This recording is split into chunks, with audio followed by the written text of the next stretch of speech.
গাজায় চলমান ইসরায়েলি আগ্রাসন ও গণহত্যা বন্ধে ইতালিতে বিক্ষোভ করেছে প্রায় ২.৫ লাখেরও বেশি মানুষ।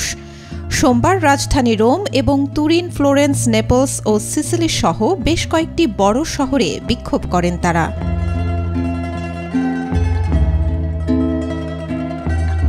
বিক্ষোভকারীরা ফিলিস্তিনকে স্বীকৃতি দেয়ার এবং ইসরায়েলের ওপর আন্তর্জাতিক চাপ সৃষ্টির দাবি তোলেন। এদিন ২৪ ঘণ্টার সাধারণ ধর্মঘটের ডাক দেন ইতালির শ্রমিকদের সংগঠন ইউএসপি ইউনিয়ন। ইতালির সরকারকে ইসরায়েলের সঙ্গে সব ধরনের কূটনৈতিক সম্পর্ক ছিন্ন করার আহ্বান জানান তারা। কিছু এলাকায় পুলিশের সঙ্গে বিক্ষোভকারীদের সংঘর্ষের ঘটনা ঘটে। মিলানের সেন্ট্রাল স্টেশনে বিক্ষোভকারীরা জোর করে ভেতরে ঢোকার চেষ্টা করলে পুলিশের সাথে তাদের সংঘর্ষ হয়। এতে প্রায় ৬০ জন পুলিশ আহত হয়েছেন বলে জানা গেছে। সেখানে মার্কিন পতাকাও পুড়িয়েছেন বিক্ষোভকারীরা।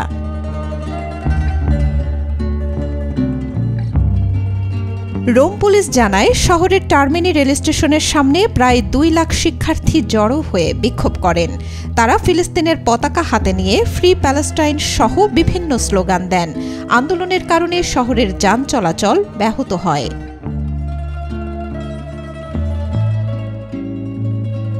ইতোমধ্যে ফিলিস্তিনকে স্বাধীন রাষ্ট্র হিসেবে স্বীকৃতি দিয়েছে ইউরোপের বেশিরভাগ দেশ। ফ্রান্স, যুক্তরাজ্য, কানাডা এবং অস্ট্রেলিয়ার মতো বিশ্বের ক্ষমতাধর দেশগুলো ফিলিস্তিনকে স্বাধীন রাষ্ট্র হিসেবে স্বীকৃতি দিলেও ইতালি ও জার্মানি এখনও এই পদক্ষেপ নেয়নি। এই প্রেক্ষাপটেই ইতালির বিভিন্ন শহরের রাস্তায় নেমে প্রতিবাদ করেন লাখ লাখ মানুষ।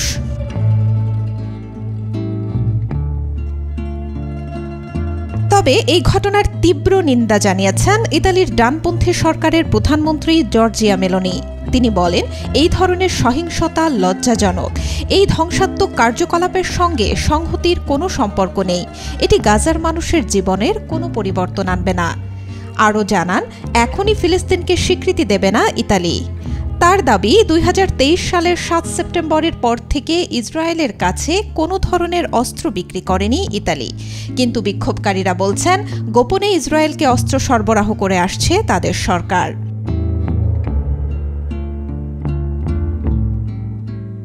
অন্যদিকে দ্বিতীয় বিশ্বযুদ্ধের সময় ইহুদিদের ওপর গণহত্যা চালানো জার্মানি এখনও ইসরায়েলের ঘনিষ্ঠ মিত্র। তারা বলছে, ফিলিস্তিনকে স্বীকৃতি দেওয়ার আগে ইসরায়েল ও ফিলিস্তিনের মধ্যে শান্তিপূর্ণ আলোচনা এগিয়ে নেওয়া দরকার। জার্মান পররাষ্ট্রমন্ত্রী জোহান ওয়াডেফুল বলেন, আগে আলোচনা শেষ হোক, তারপর স্বীকৃতি দেওয়া হবে। তবে এখনই এই শান্তি প্রক্রিয়া শুরু করা উচিত। Desk report, B news 24।